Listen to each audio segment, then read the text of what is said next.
I think that, Abby, you brought in a really good, interesting point, which is you said basically, like the market is what it is right now, and that this is the time to kind of like double down on some of the technology features that may have been, that are easy to kind of like go on the back burner. So pre-COVID, we HLC Equity as our operating brand, we have Layers, which is our operating brand, which is very much focused on kind of bringing in technology into our operations and seeing ways that we can streamline. We also have a whole service department offering and so on and so forth. But one thing that we actually very much focused on was the customer experience before COVID.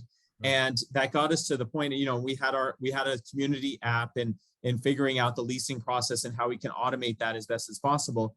And it really thankfully put us in a position where we weren't like fully kind of like offering virtual tours like across the board, but it was something we could do. But as soon as COVID hit, like we were able to say, hey, like, like no problem, like within a day or two, virtual tours, here we are, we're ready to go.